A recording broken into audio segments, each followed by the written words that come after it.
Hello everyone दोस्तों, आज जो हम ये देखेंगे कि हम साइकिल योजना में किस तरीके से रजिस्ट्रेशन कर सकते हैं। तो चलिए दोस्तों स्टार्ट करते हैं। दोस्तों साइकिल योजना का उद्देश्य यह है कि कामगार मजदूरों को 5,000 रुपये तक की साइकिल खरीदने पर भुगतान किया जाएगा।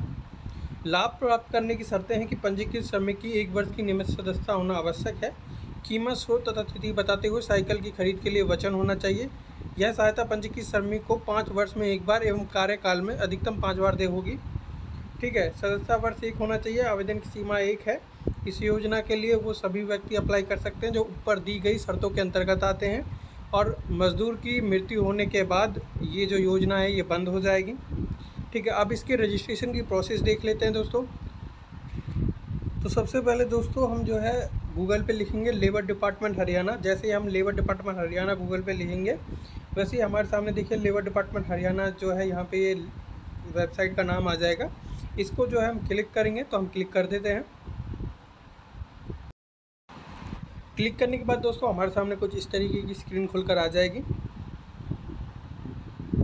यहाँ पे आने के बाद हमें जो है वेलफेयर बोर्ड बेनिफिशियरी लॉगिन यहाँ पे जो है क्लिक करना है, तो हम क्लिक कर देते हैं।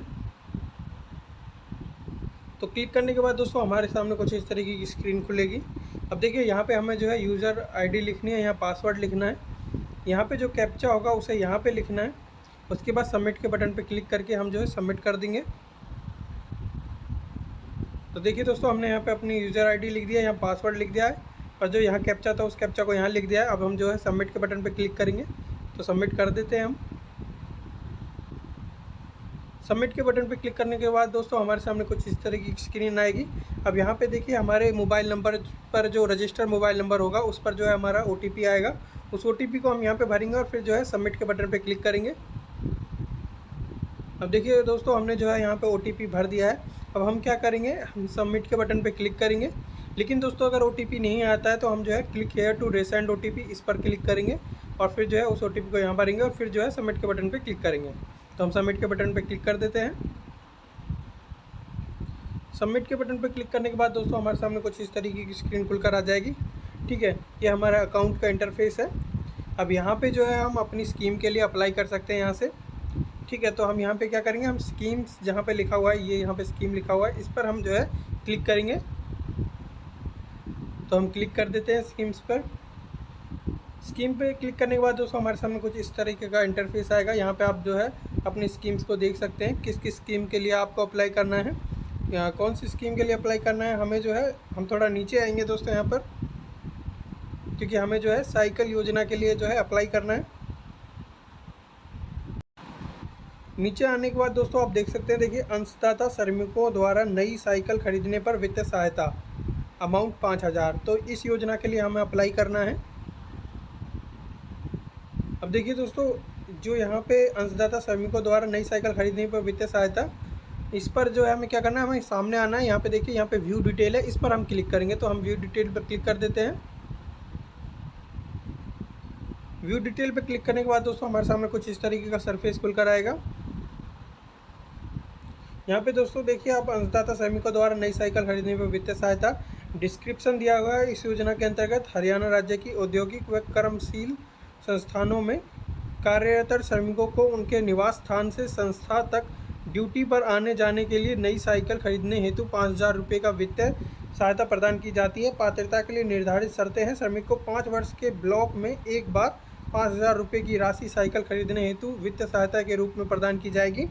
संस्था द्वारा जारी श्रमिक का ID प्रमाण अपलोड करना होगा। इस योजना के अंतर्गत श्रमिक की सेवा अवधि 2 वर्ष में निर्धारित है। निर्धारित मासिक वेतन सीमा 18,000 रुपये है। तो जो मज़दूर है उसकी 18,000 रुपये जो है मज़दूरी की कीमत होनी चाहिए, मतलब उसकी जो सैलरी है वो 18,000 होनी चाहिए, उससे ज़्यादा नहीं होनी चाहिए। ठीक है, अब जो हम नीचे आते हैं दोस्तों, अब देखिए दोस्तों यहाँ पे जो है आपको दिख रहा होगा, यहाँ पे आपकी फैमिली ID है। अब देखिए अब यहाँ पे हम क्या करेंगे, हम सेंड OTP पे क्लिक करेंगे। तो हम क्लिक कर देते हैं। तो जैसे ही आप सेंड OTP पे क्लिक करोगे दोस्तों आपके सामने कुछ इस तरीके का पॉपअप आएगा। Before applying for a scheme, details in your profile are updated through your BBB family ID with your consent. Are you sure you want to update information. तो हम जो है यस पे क्लिक करेंगे। तो हम यस पे क्लिक कर देते हैं। जैसे ही दोस्तों आप यस पे क्लिक करोगे आपका जो रजिस्टर्ड मोबाइल नंबर है उस पर एक OTP आएगा। उस OTP को आप यहाँ पे भरोगे जहाँ इंटर OTP लिखा हुआ है। और क्लिक टू वेरीफाई पे क्लिक करोगे तो हम जो है OTP को यहाँ भर के दिखा देते हैं। अब देखिए दोस्तों, हमने यहाँ पे OTP भर दिया है। अब जो है हम क्लिक टू वेरीफाई पे क्लिक करेंगे तो हम क्लिक कर देते हैं। क्लिक टू वेरीफाई पे क्लिक करने के बाद दोस्तों हमारे सामने कुछ इस तरीके का स्क्रीन खुलकर आएगी। अब हम क्या करेंगे, हम नीचे आएंगे। यहाँ पे देख सकते हैं दोस्तों आप स्कीम डिटेल्स, एलिजिबिलिटी क्राइटेरिया। अब जो है हम नीचे चलते हैं तो दोस्तों हम जो है एलिजिबिलिटी क्राइटेरिया में एक बार पढ़ लेते हैं। कंट्रीब्यूशन पेड बाय मैनेजमेंट, तो जो कंट्रीब्यूशन है वो मैनेजमेंट द्वारा दिया जाएगा आपको। The registered worker must have 24 month, मतलब 24 महीने होना चाहिए आपको रजिस्टर हुए। Regular membership till applying date of scheme, ठीक है। तो जो है आप अप्लाइंग जो आप अप्लाई कर सकते हो स्कीम के लिए वो 24 मतलब 2 साल के अंदर अंदर आप इसमें अप्लाई कर देना। अब जो है monthly wages should be less than और इक्वल टू 18,000, तो आपकी जो सैलरी है वो जो है 18,000 होनी चाहिए, उससे ज़्यादा नहीं होनी चाहिए। The registered worker has applied this scheme for 0 times out of 1 in the given period of 5 years, तो आप जो है एक बार ही स्कीम के लिए अप्लाई कर सकते हैं 5 साल के अंदर। Worker family nominee details are updated on the family information page, तो वो जो आपकी फैमिली इन्फॉर्मेशन पेज है वो अपडेटेड होना चाहिए। नॉमिनी की जो इन्फॉर्मेशन है वो अपडेट होनी चाहिए, ठीक है। अब जो हम नीचे बढ़ते हैं दोस्तों, अब देखिए दोस्तों यहाँ पे मैनेजमेंट डिटेल है। जिस भी कंपनी में आप काम करते हो ये उनका कंपनी का नाम है, ये कंपनी का एड्रेस है। यहाँ सैलरी ऑफ एम्प्लॉय है, जितनी आपकी सैलरी है वो यहाँ पे दी हुई है। डेट ऑफ ज्वाइनिंग, जिस टाइम पर आपने जो है इस कंपनी को ज्वाइन किया था वो डेट है यहाँ पे, ठीक है। तो ये सभी डिटेल है, तो कंपनी के द्वारा ही आपको रुपये वगैरह जो है दिए जाएंगे। अब देखिए नीचे आते हैं हम, डॉक्यूमेंट्स रिक्वायर्ड। तो डॉक्यूमेंट्स रिक्वायर्ड में दोस्तों आपको सिर्फ 2 डॉक्यूमेंट्स चाहिए। एम्प्लॉय सर्टिफिकेट, एम्प्लॉय सर्टिफिकेट को दोस्तों आप इसी पेज से डाउनलोड कर सकते हो। हम ऊपर जाएंगे, यहाँ पे आने के बाद देखिए दोस्तों एम्प्लॉय एंड एम्प्लॉयर सर्टिफिकेट, यहाँ पे आप क्लिक करेंगे तो हम क्लिक कर देते हैं। जैसे ही हमने क्लिक किया दोस्तों हमारे सामने कुछ इस तरीके की स्क्रीन खुलकर आ गई। हमारा जो कार्ड है वो जो है डाउनलोड होकर यहाँ पे आ जाएगा। देखिए लेबर वेलफेयर बोर्ड, श्रम कल्याण बोर्ड, ठीक है। ये देखिए श्रमिक की अंडरटेकिंग, तो ये यहाँ पे जो है ये अंडरटेकिंग फॉर्म है, ये आ गया है। इस पे लिखा हुआ है, मैं घोषणा करती हूँ कि आवेदन पत्र में दर्शाए गए तथ्य मेरे ज्ञान व विश्वास के अनुसार ठीक है तथा इसमें कुछ भी छुपाया नहीं गया है।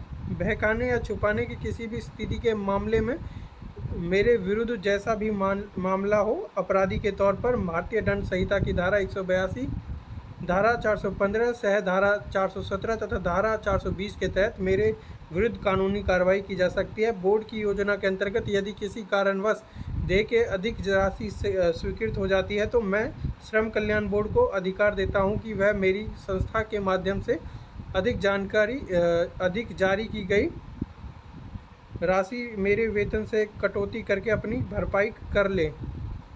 अब देखिए यहाँ पे आवेदक श्रमिक आश्रित के हस्ताक्षर, यहाँ पे आपके हस्ताक्षर होंगे। अब हम नीचे आएंगे दोस्तों, संस्था की ओर से आवेदन पत्र के तथ्यों का सत्यापन प्रमाण पत्र। अब यहाँ पे जो है दोस्तों आप अपना नाम लिखेंगे, आवेदक का नाम लिखेंगे, यहाँ पे पिताजी का नाम लिखेंगे। यहाँ पे जो है संस्था में ज्वाइनिंग की डेट लिखेंगे, ठीक है। पद बताएंगे अपना, मैनेजर पद है या कोई और पद है आपका, एम्प्लॉय का जो पद है वो यहाँ पे बताना है, ठीक है। यहाँ पे अपनी सैलरी लिखनी है। उसके बाद यहाँ पे जो है आपके जो हस्ताक्षर होंगे आपके अधिकारी के, यहाँ पे कंपनी के जो अधिकारी हैं वो यहाँ पे हस्ताक्षर करेंगे, यानी कि अपने साइन करेंगे। इसको आप प्रिंट करके इसे फिल करके आपको भरना है, ठीक है। और इसको जब आप फिल कर लोगे और साइन वगैरह हो जाएंगे तब इसे जो है आपको एम्प्लॉय सर्टिफिकेट में अपलोड करना है, ठीक है। अब worker wage slip previous month, इसमें दोस्तों आपको क्या अपलोड करना है, इसमें आपको अपनी लास्ट मंथ की सैलरी स्लिप अपलोड करनी है। सैलरी स्लिप अपलोड करने के बाद दोस्तों आपको सबमिट एप्लीकेशन पे क्लिक करना है, तो हम क्लिक कर देते हैं। जैसे दोस्तों आप सबमिट एप्लीकेशन पे क्लिक करोगे आपके सामने कुछ इस तरीके का जो है पॉपअप आएगा अंडरटेकिंग का। यहाँ पे साइकिल योजना हेतु अंडरटेकिंग है। यहाँ पे आपको क्या करना है, आपको यहाँ पे जो है टिक करना है, मैंने उपरोक्त दिशा निर्देशों को पूर्णतः पढ़कर समझ लिया है तथा मैं पूर्णतः सहमत हूँ, और उसके बाद सबमिट के बटन पे क्लिक करेंगे। तो हम सबमिट के बटन पे क्लिक कर देते हैं। अब देखिए दोस्तों फिर आपको इस तरीके का एक पॉपअप आएगा, undertaking has been successful submitted. तो अब ओके के बटन पे हम क्लिक करेंगे, तो हम क्लिक कर देते हैं। ओके पे क्लिक करने के बाद दोस्तों आप जो है अपने होम पेज पर आ सकते हो, ठीक है। अब आपका जो आपने अप्लाई किया था जिस स्कीम के लिए, साइकिल योजना के लिए, आपकी जो है एप्लीकेशन जा चुकी है, आप अप्लाई कर चुके हो। अब आपको क्या करना है दोस्तों, अब आपको स्टेटस देखना है। तो स्टेटस देखेंगे अब हम। तो स्टेटस देखने के लिए दोस्तों हम क्या करेंगे, हम जो है अप्लाइड स्कीम यहाँ पे दिखा हुआ है, अप्लाइड स्कीम, तो यहाँ पे हम क्लिक करेंगे। तो हम क्लिक कर देते हैं अप्लाइड स्कीम पे। अप्लाइड स्कीम पे क्लिक करने के बाद दोस्तों हमारे सामने कुछ इस तरीके का जो है स्क्रीन खोल कर आएगा। अब यहाँ पे दोस्तों आप देख सकते हो, अंशदाता श्रमिकों द्वारा नई साइकिल खरीदने पर वित्तीय सहायता। तो ये हमने जो है अप्लाई किया है। आप देखिए यहाँ पे जो है एप्लीकेशन नंबर है, यहाँ सबमिटेड ऑन डेट है, यहाँ पे आप देखिए, यहाँ पे आप जो क्या एक्शन है व्यू डिटेल, तो इस व्यू डिटेल पे हम क्लिक करेंगे। तो हम क्लिक कर देते हैं। जैसे ही दोस्तों हम व्यू डिटेल पे क्लिक करेंगे, हमारे सामने कुछ इस तरीके का स्क्रीन खुल कर आएगा। यहाँ पे दोस्तों आने के बाद देखिए आपको यहाँ पे अपनी सारी डिटेल दिखेंगी, स्कीम डिटेल्स, अमाउंट, डिस्क्रिप्शन, है ना, आपकी स्कीम के बारे में। अब जो है हम नीचे आएंगे। अब दोस्तों अप्लाई करने के बाद जो है आपको यहाँ पे जो है कि मैनेजमेंट अप्रूवल, तो आपको ये जो है अपनी कंपनी से अप्रूव करवा लेना है, ठीक है। अप्रूव होने के बाद जो है ये आगे बढ़ जाएगा।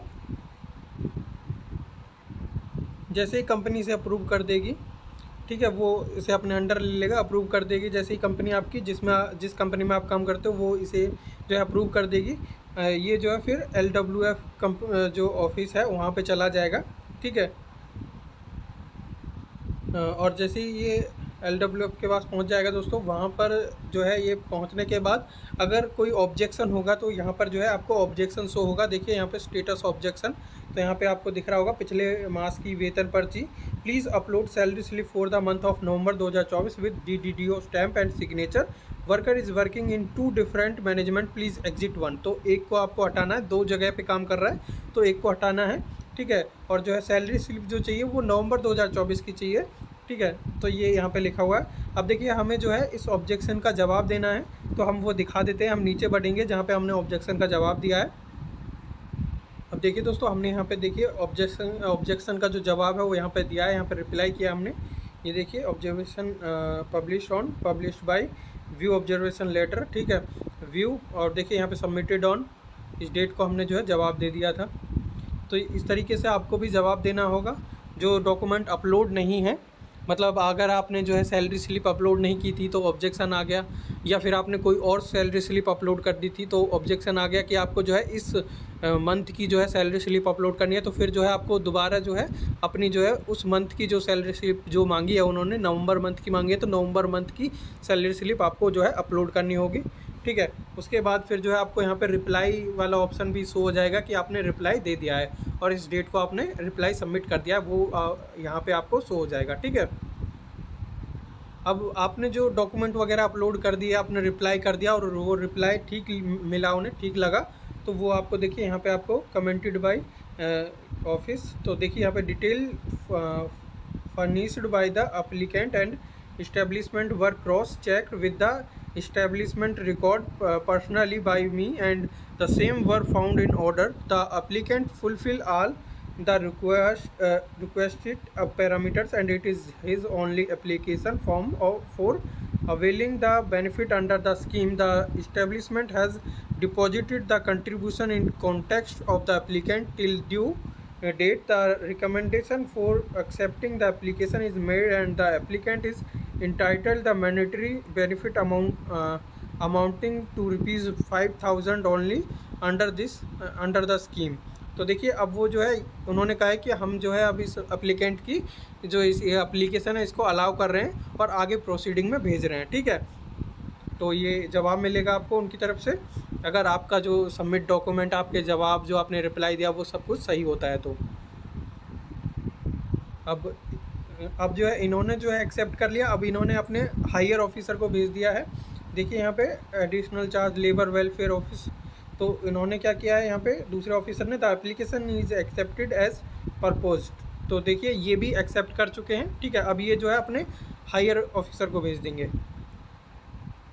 अब देखिए दूसरा यहाँ पे आया है कमेंट NPCI की तरफ से, Aadhaar mapping does not exist, Aadhaar number not mapped in. तो देखिए दोस्तों यहाँ पे जो है NPC की तरफ से एक और रिप्लाई आया है कि आपका जो DBT वाला जिससे मतलब रुपये ट्रांसफ़र करती है गवर्नमेंट, वो जो है का मतलब आधार लिंक नहीं है, आधार मैप नहीं है, ठीक है। तो जो डीबीटी वाला है वो प्रॉब्लम आ रही है, तो बैंक में जाके जो है वो डीबीटी वाली प्रॉब्लम आप सही करवाया है हमने। देखिए वो प्रॉब्लम आ रही थी, तो वो एनपीसी ने जो है हमें कमेंट करके बताया कि जो है ये डीबीटी की प्रॉब्लम है, उसे बैंक में जाके सही करवानी है। तो बैंक में जाके हमने उसे सही करवाया।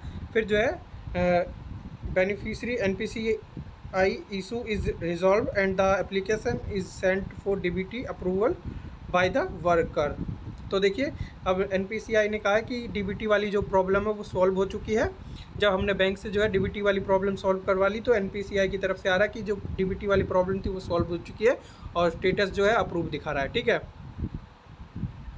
अब जैसे ये प्रॉब्लम दूर हुई दोस्तों, आप देखिए यहाँ पे NPCI की तरफ से यहाँ पे देखिए payment has been paid successfully DBT to beneficiary account number amount of ₹5000 in state bank of India. तो देखिए यहाँ पे जो है अब रुपये आ चुके हैं, तो ये जो स्कीम के जो बेनिफिट था 5000 वाला रुपये का, वो जो है मिल चुका है, आप देख सकते हैं।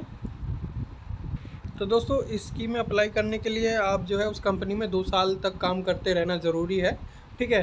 तो अब हमने जो है आपको सारा प्रोसेस बता दिया है। ऐसी और वीडियो के लिए हमारे चैनल को सब्सक्राइब कीजिए, शेयर कीजिए, लाइक कीजिए। Thank you.